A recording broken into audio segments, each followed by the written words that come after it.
Itsy and the Infinite Web. A surreal journey around the elephant. As Itsy squinted through all of her eyes, she saw someone sitting in a clearing next to a faded tent and a roaring fire. She decided it was a good place to start what could be, in her mind, an endless investigation. Itsy dropped into the clearing between the trees and lowered herself from above in front of the unknown individual who huddled beneath a patchwork blanket. "Hi," said Itsy again, for the first time. "I'm wondering if you could help me, stranger." The stranger looked up and saw Itsy, and Itsy saw that the stranger was a platypus, which was way stranger than Itsy's expectations. "That depends on what kind of help you're asking," offered the platypus. "I'd imagine spiders don't need more eyes, but I'm happy to lend an ear or two." Suddenly from the tent there arose such a sound, like an unending number of babies crying. "Excuse me for a few millennia," the platypus said, and quickly ducked into the tent. The crying stopped just as suddenly as it had started, and she returned covered head to toe in eggs and babies, carried in slings of all sorts, colors, and patterns. "Sorry," she apologized. "They are being so fussy today. I've heard you spiders carry babies on your backs. As you can see, my babies have my back, my front, and every other side of me. I have forward, rear, and side-mounted children. They go off in all directions," she said with a tired smile, then narrowed her eyes and frowned. "Hold on," she said, and shook herself, twisting slowly from side to side. "I think I'm missing one or two."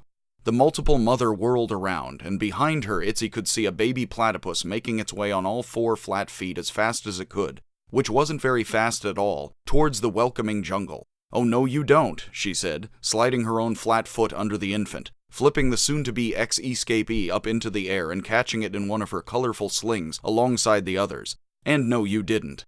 She shook herself slowly again. "I'm pretty sure that's all of them. My babies are all very smart, so I have to keep a good lookout. You have to watch the smart babies. They crawl with extra efficiency towards their intended target." She looked up at Itsy, as if she had been talking merely to herself. "By the way, I didn't catch your name." "I'm Itsy," said the spider. "Hey, Its, how is it?" asked the platypus. "I'm the Shawmom."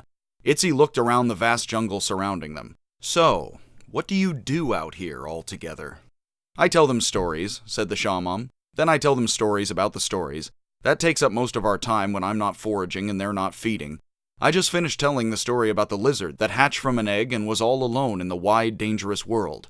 I was about to start the story of the mouse that led the mice against the cat. Sometimes I tell them stories that sound true, and sometimes taller tales that don't sound true, but are good to tell anyways. Sometimes fake lore makes the best folklore. I really don't have time for stories, fake or otherwise," said Itsy. "I've heard there's an itch in the area, and I might need to deal with apes." "An itch and apes somewhere, that could be a good story," said the Shawmom. "It seems like you have to deal with apes everywhere you go, right? I'll have to add your story to the oral tradition if you meet a decent ending. I haven't had to deal with a serious itch for a bit now myself. I wouldn't know where to find one, but I've heard someone is doing something and going somewhere over there," she said, and pointed past Itsy into the jungle. "A hearing isn't as good as a seeing, though, you know? I prefer to see things.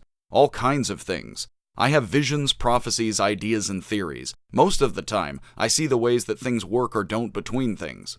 I'm typically between things myself, on my web," Itsy said. "That's where I'm most comfortable. Sometimes between things is fine. Other times it is not," said the Shawmom, shaking her head slowly and sadly. "You really have to wait and see. It reminds me of a funny story about what seems like nothing turning out to be something. But that story reminds me of a sadder story about what seems like something turning out to be nothing." She squinted up at the sun, then shielded her eyes to check the perimeter. "So you believe half of what you see?" asked Itsy, "but some, or even none, of what you hear?" The Shawmom looked at Itsy in all of her eyes and said, "As long as my eggs hatch and my babies survive, I'll believe in anything. I'll believe in anything or anybody I see until I see otherwise. Understand, spider?" "Completely understandable," said Itsy. "I think I'll be on my way. Thanks for everything." "Everything," said the Shawmom with a duck-billed grin. "You haven't seen anything yet. Not any of the things around here anyways." Itsy waved goodbye to the Shawmom and slid off into the jungle on her web in the direction she was given, having little else to go on. Sometimes, Itsy figured, when we or others have little else to go on, it makes sense to divide things into different parts and sift between the pieces.